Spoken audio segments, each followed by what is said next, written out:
This channel does not promote any violent, harmful, or illegal activities. All content provided by this channel is meant for an educational purpose only.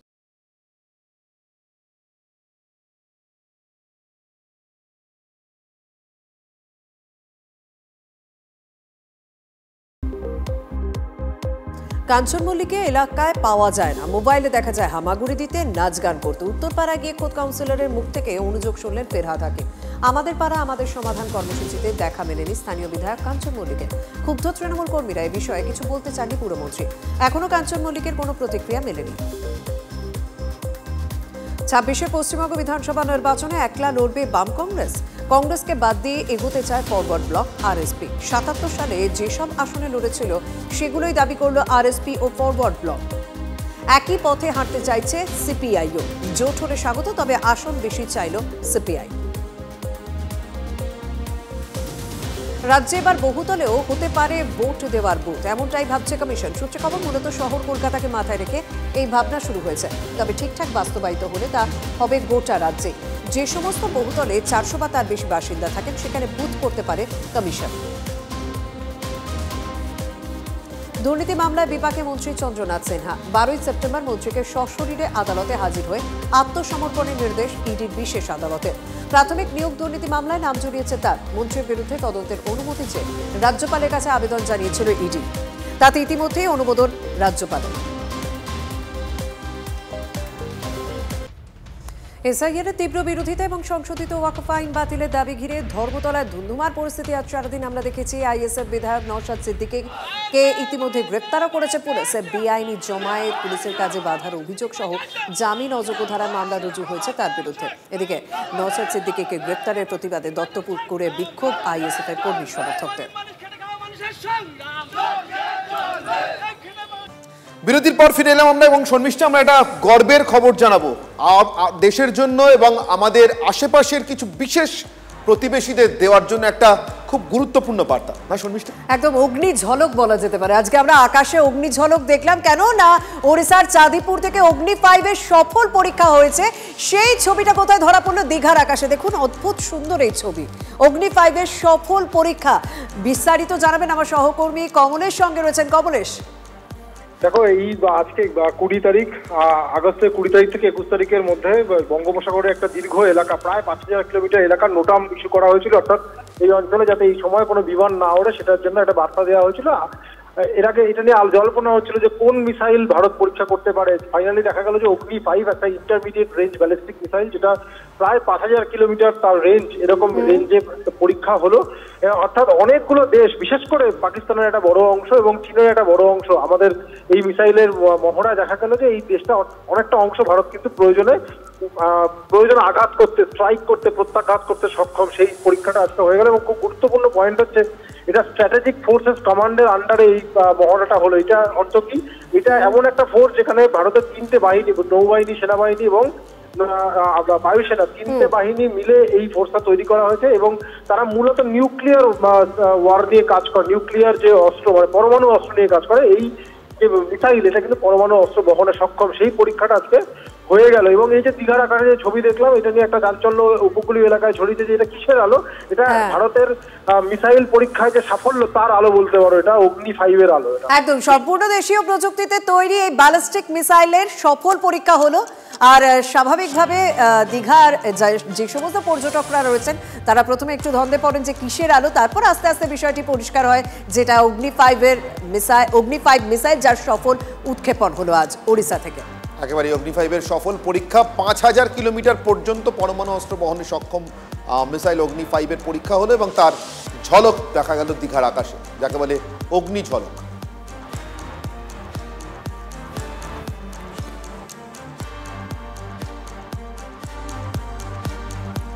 এবার একটু পরে খবরের দিকে নজর রাখা যাক। আচ্ছা, অজয় নদকে নিয়ে লেখা রবি ঠাকুরের কবিতার শেষের লাইনটা মনে আছে? আপনাকে হায় হারিয়ে ফেলা অকীর্তি অজয়। ভরা বর্ষাতেও নিয়ে যাওয়া আজকের অজয়ের প্রতি আকর্ষণ শুধু বালি লুটেরাদের। এখানে বালি মানেই টাকা। আর এই সহজ ফর্মুলায় পশ্চিম বর্ধমানের একটা অংশের অজয় এখন লুটেরাদের খপ্পরে। বর্ষায় বালি তোলা বন্ধ, কে বলবে? প্রশাসন বলে আর কিছু আছে কি?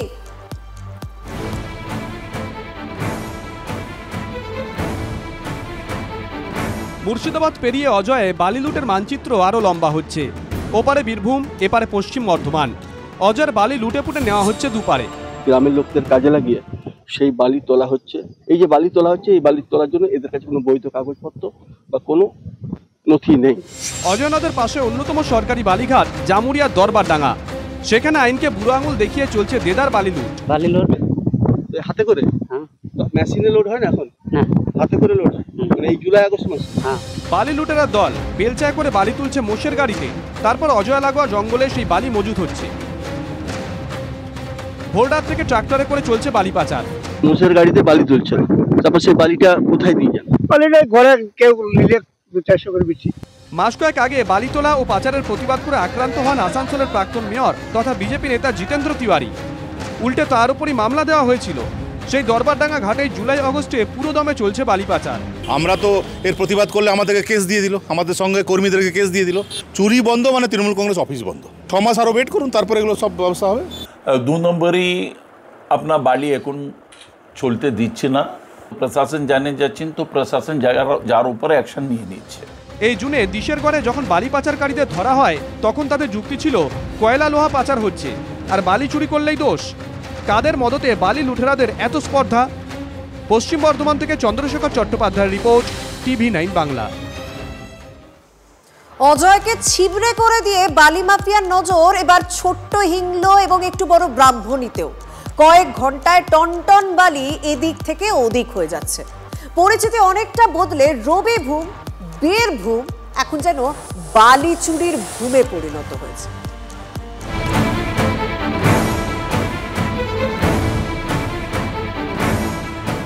যেখানে সেখানে ইচ্ছে মতো যত খুশি, রামপুরহাট থেকে দুবরাজপুর, মোহাম্মদ বাজার হোক বা খয়রাসোল, বীরভূমের চোখ খুললেই বালি লুট। মাস কয়েক আগে বীরভূমের বালি চুরি নিয়ে বেজায় চটেছিলেন স্বয়ং মুখ্যমন্ত্রী। তোমার ওখানে যে গতিতে কাজ তুমি শুরু করেছিলে, হঠাৎ এমন কি হলো যে বালি সবচেয়ে বেশি পাচার ওখানে হচ্ছে? বীরভূম নিয়ে আমরা আগে যতটা খুশি ছিলাম, এখন কিন্তু আমরা ততটা খুশি নই। রাজ্যের প্রশাসনিক প্রধানের এক রাশ বিরক্তি। তারপরও লালমাটির জেলায় বালি চুরি বন্ধ দূরের কথা, আরও ডালপালা মেলেছে। অজয় টার্গেট ছিলই, সঙ্গে জুড়েছে হিংলো ব্রাহ্মণী নদী। তিলপাড়া ব্যারেজটা আমরা হারিয়েছি, জানি না এরপর আর কত কত বিপর্যয় এই বেআইনি বালি খননের জন্য বীরভূমে অপেক্ষা করছে। তোলাবাজির টাকাতে দল চলছে। এই বেআইনি ভাবে বালি তোলা যদি বন্ধ হয়, তৃণমূলের দলটাই উঠে যাবে। সুতরাং এই বালি তোলা বন্ধ হবে না। সম্প্রতি বালি লুটেরাদের ধরতে বীরভূম জেলা প্রশাসন যে অভিযান চালাচ্ছিল তা মূলত ছিল কাজল শেখের নানুর কেন্দ্রে। রামপুরহাট বা দুবরাজপুরে কিছু হবে না। যেখানে সরকারিভাবে সম্পূর্ণ বালি চালানো নিষিদ্ধ আছে, সেখানে যাতে এই কাজগুলো বন্ধ হয় সেই জন্য পুলিশ সচেষ্ট আছে। আমরা সবাইকে অনুরোধ করব যাতে সাধারণ মানুষও সহযোগিতা করুন, যাতে এই বেআইনি বালি পাচার বন্ধ হয় তার ব্যবস্থা করুন। কিছুদিন আগে আমরা দেখিয়েছিলাম কাটোয়ায় কিভাবে অজয়ের পাশে বালি তুলতে তুলতে একটা নকল নদী বানিয়ে ফেলেছে বালি লুটেরারা।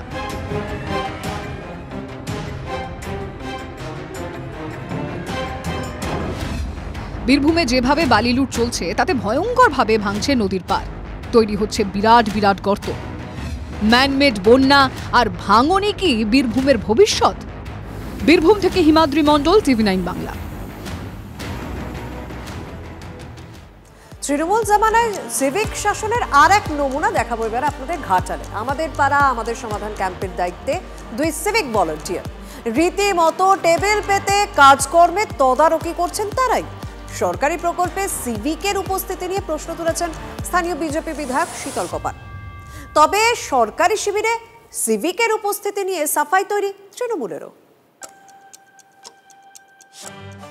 সিভিককে আর কি বলবো, যাদের বৈধতা নেই, অবৈধভাবে কাজ করছে, তাদেরকে তৃণমূলের নেতা মনে করেই সিভিকের কাজ দিয়েছে, তারা নেতার কাজ করছে। তো সে জায়গায় আমরা মনে করি এটা তৃণমূলের কালচার। যতদিন তৃণমূল থাকবে আইন বলে কিছু মানবে না, প্রশাসন ভাবে কিছু মানবে না। সিভিকরাও তো জনগণের একটা পার্ট, তাদেরও তো নিজস্ব দাবিদার থাকে। সিভিক বলে কি তার নিজস্ব দাবিদার থাকবে না? তার নিজস্ব জমি জায়গা থাকবে না? সে নিজে পূরণ করতে পারে না, সে নিজে জমা করতে পারে না? এগুলো তো জানতে হবে। চোলাইয়ের ঠেক ভাঙবে কে? ত্রিসীমারায় নেই আবগারি দপ্তর আর পুলিশ। যোগ্য চাকরিহারা শিক্ষক, পথে বসা চাকরি প্রার্থী, তিলোত্তমার খুন ধর্ষণের প্রতিবাদে রাজপথে থাকা জনতা, প্রতিবাদী ডাক্তার, নিজের পক্ষে বিরোধী রাজনৈতিক দলের নেতা কর্মী, এদের হেনস্থা করার পর যা সময় পড়ে থাকে, এমনকি সিভিক হলেও তো তখন আবার পাড়ার সমাধানে ছুটতে হয়। দেখলেন তো, এসবের পর কি আর চোলাইয়ের ঠেক ভাঙতে যাওয়ার সময় থাকে না ইচ্ছে করে?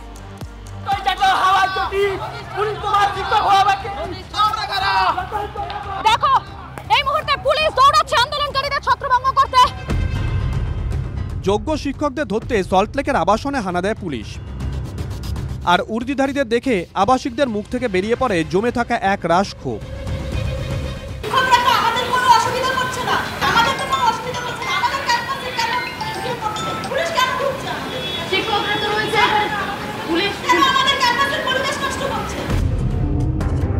চাকরি প্রার্থীদের পুলিশ তাড়া করে, কিন্তু বেআইনি মদের ঠেক ভাঙতে তাদের তাড়া নেই। তাই তো পুলিশের ওপর ভরসা হারিয়ে পশ্চিম মেদিনীপুরের চন্দ্রকোনায় চোলাইয়ের ঠেক ভাঙতে এগিয়ে এলেন মহিলারাই। পুলিশ আবগারি দপ্তরের কর্মীরা অবশ্য চিংড়িগেরিয়া গ্রামে পৌঁছেছিলেন। ততক্ষণে অভিযুক্তরা পগার পার, আর পুলিশ দেখে ক্ষোভের আগুন আরো চড়া। আগে বলেছিলেন সাবধান করে? হ্যাঁ, সাবধান করা হয়েছে। আবগারি আর এসছে সবাই এসছে, আজকে বলেছে ভাঙচুর করা হয়েছে। কতদিন ধরে এই মদের ব্যবসা চলছে? 5 বছর চলছে। মদের নেশা পথে বসিয়েছে চিংড়িগেরিয়া গ্রামকে। 3-3টে তরতাজা প্রাণ চলে গেছে। আর কি ধৈর্য ধরা যায়? আমরা একদিন এসেছিলাম, ভালো মুখাদকে বুঝিয়ে দিয়ে গেল যে তোমরা এই মদ ব্যবসাটা বন্ধ করো।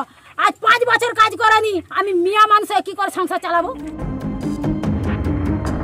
2011 সংগ্রামপুরে বিষমদ কেড়ে নেয় প্রায় 200 জনের প্রাণ। পঙ্গু হয়ে যান অনেকেই। তারপর লোক দেখানো অভিযান, আবার যে কে সেই। চন্দ্রকোনা দেখিয়ে দিল 14 বছরে কিছুই বদলায়নি এই রাজ্যে। ঘাটাল থেকে অসীম বেরার রিপোর্ট, TV9 বাংলা। বিনিময় প্রথা শেষ হয়ে গিয়েছে বহুকাল আগে, কিন্তু ভোটের সময় তা কি মাথায় রাখেন না নেতারা? কোচবিহারের দিনহাটায় নদী ভাঙনের জেরে সংকটে গোটা গ্রাম। লোকসভার ভোট প্রচারে তৃণমূল প্রার্থী আশ্বাস দিয়েছিলেন ভোটে জিতলে বাঁধ দেবেন, আজও তা হয়নি। ক্ষুব্ধ গ্রামবাসীরা বলছেন লক্ষ্মীর ভান্ডার নয়, বাঁধ চাই। কোচবিহারের তৃণমূল সাংসদ কিংবা দিনহাটার বিধায়ক ও মন্ত্রী কেউই এই প্রশ্নের জবাব দিচ্ছেন না। কথা বলতে গিয়ে, রাস্তার দাবি তুলতে গিয়ে লক্ষ্মীর ভান্ডারের কথা বলেন। লক্ষ্মীর ভান্ডার চাই না, আমরা নদী ভাঙন চাই, আমরা চাই না। লক্ষ্মীর ভান্ডার চাই না, চাই নদীর বাঁধ। এই দাবি উঠল উত্তরবঙ্গ উন্নয়ন মন্ত্রীর খাসতালুক দিনহাটায়। লক্ষ্মীর ভান্ডার বাড়ি সব ভাসি যাচ্ছে, আমাদের থাকবে না। আমরা সাধারণ লোক জমি কিনে পাবো কি? বাচ্চা কাচ্চা নিয়ে কই যাবো? তা আমার মনের মধ্যে ক্ষোভ থাকবে না? আমাদের দরকার নাই লক্ষ্মীর ভান্ডার, আমার লক্ষ্মীর ভান্ডার চাই না। মানে সবাই কি একই কথা বলে? দিনহাটা 1 নম্বর ব্লকের দারিকামারি গ্রামের বুক চিরে বয়ে গেছে বুড়া ধওলা নদী। ভাঙনের সমস্যা প্রবল। চাষের জমি, বসতবাড়ি হারিয়েছেন অনেকেই। গ্রামে ঢোকার একমাত্র পথও প্রায় নিশ্চিহ্ন। বুড়া ধওলার গাছে এই গ্রামের ভবিষ্যৎ। অভিযোগ, গত লোকসভা নির্বাচনের সময়ও পোক্ত বাঁধ দেওয়ার আশ্বাস দিয়ে গেছিলেন কোচবিহারের সাংসদ জগদীশ বর্মা বসুনিয়া, কিন্তু কাজ হয়েছে কি? জায়গা জমি তো সবারই নাই যে রোডের ধারে জায়গা জমি নিয়ে বাড়ি করবো, যে ভোটের কাছে থাকবো, তা তো না। ফসলের জমি তো সব নষ্ট হয়ে যায়, সব নষ্ট হয়েছে। ফসলের জমি আছে, ফসলের জমি যা ছিল সব নষ্ট হয়ে গেল। এবারেও কি ফসলের জমি ভাঙছে? এবারও তো ভাঙতেছে। এই তো কদিন আগে জলপাইগুড়ি রাজগঞ্জের বিডিও প্রশান্ত বর্মন গ্রামবাসীদের একটা অদ্ভুত শর্ত দিয়েছিলেন। 100 জন লক্ষ্মীর ভান্ডার ছেলে রাস্তা হয়ে যাবে। ঠিক আছে,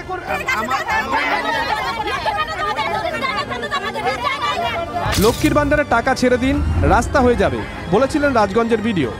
গ্রামবাসীরা ক্ষোভে ফেটে পড়েছিলেন তখন। ঠিক যেমন দিনহাটা দারিকামারির বাসিন্দারা ক্ষুব্ধ। এখানে রাস্তার বদলে বাঁধের দাবি। জগদীশ বসনিয়ে বলছে যে দিদিরা কাতি মাস পালি, তোরাও পালো আমিও পালি। যে তুলসীর মালা ছুঁয়ে প্রতিজ্ঞা করলাম আমাকে ভোটটা দিয়ে সবাই জিতান, 2 মাসের মধ্যে নদী বাঁধি দেবো। 2 মাসের জায়গায় 1 বছর হয়ে গেল, কোনো দেখাই নাই। ভোট তো দিয়ে দিচ্ছি, আশায় দিয়েছি যাতে আমার নদীতে বাঁধবে। সত্যি তো, নদীতে পাকাপোক্ত বাঁধ না দিলে এই মানুষগুলো তো অস্তিত্ব সংকটে পড়বেন। তাদের ঘর, সংসার, দোকানপাট সব গিলে খাবে নদী। তখন কি শুধু লক্ষ্মীর ভান্ডারের টাকা দিয়ে ভাঙনের সংকট মেটানো যাবে? জবাব আছে জনপ্রতিনিধিদের কাছে। কোচবিহার থেকে সুমন কল্যাণ ভদ্রের রিপোর্ট, TV9 বাংলা। এদের তো উপায় আছে, বেঁচে আছেন বলছেন এটা লাগবে না ওটা দিন, কিন্তু যিনি বেঁচেই নেই, বেঁচে থাকতেও পাননি কিন্তু মরার পরে পাচ্ছেন, যদিও তিনি পাচ্ছেন না। কি ভাবছেন? ধাঁধাই বটে গন্ধর্বপুরের লক্ষ্মীর ভাণ্ডার। বেঁচে থাকতে লক্ষ্মীর ভাণ্ডার পাননি, মৃত্যুর পরেও লক্ষ্মীর ভাতা বন্ধ হয়নি। যিনি ভাতা পাচ্ছিলেন আজও তিনিই পাচ্ছেন। রাজ্য সরকার যখন পাড়ায় পাড়ায় পৌঁছে সমস্যা সমাধানের প্রতিশ্রুতি দিচ্ছে, তখন উত্তর 24 পরগনার বাদুড়িয়ার গন্ধর্বপুরে এই অভিযোগ সামনে এসেছে। বিথিকা দাস নামে এক মহিলার লক্ষ্মীর ভাণ্ডারের টাকা গত 46 মাস ধরে ঢুকছে দেবাশিস বাচার নামে এক ব্যক্তির অ্যাকাউন্টে। এমনটাও সম্ভব। আমার ওয়াইফের একটা নাম্বারের একটু অসুবিধা হওয়ার জন্য ওই একটা বেটা ছেলে দেবাশিস বাচার ওনার নামে অ্যাকাউন্টে টাকাটা ঢুকছে। আমি এখান থেকে লিখিত নিয়ে দুবার বাদুড়িয়ে বিডিও অফিসে গিয়েছি, গিয়ে ওনাকে সব ডিটেলস আমি দিয়েছি, দিয়েও আমার কোনো সুসার হয়নি। বিথিকা দাস আমার বৌমা, কিন্তু বৌমা বারবারই বলতো আমি করেছি, আমার পয়সা দিচ্ছে অন্য লোককে। এখন তো উনি বেশি নেই, উনি জীবিত থাকতে কোনোদিন একটা পয়সা পায়নি। গত জুনে মারা গেছেন বিথিকা দাস, তার লক্ষ্মীর ভাণ্ডারের টাকা এখনো দেবাশিস বাচারের অ্যাকাউন্টে ঢুকছে, তিনি তা তুলেও নিচ্ছেন। আমি বলছি যে আপনাদের অ্যাকাউন্ট আপনারা ঠিক করুন, আমার ও টাকার দরকার নেই। ওরা আজ 1 বছরের উপরে অ্যাকাউন্ট ঠিক করতে পারলাম না। তাহলে আপনি অ্যাকাউন্টের থেকে টাকাটা তুলেছেন? তুলি দেবো তোকে দিয়েছি তো আমি, কিন্তু ওরা তো বলছে টাকা পায়নি। ওনার মৃত্যুর পরে টাকা ঢুকেছে, সেই টাকাও আপনি তুলেছেন।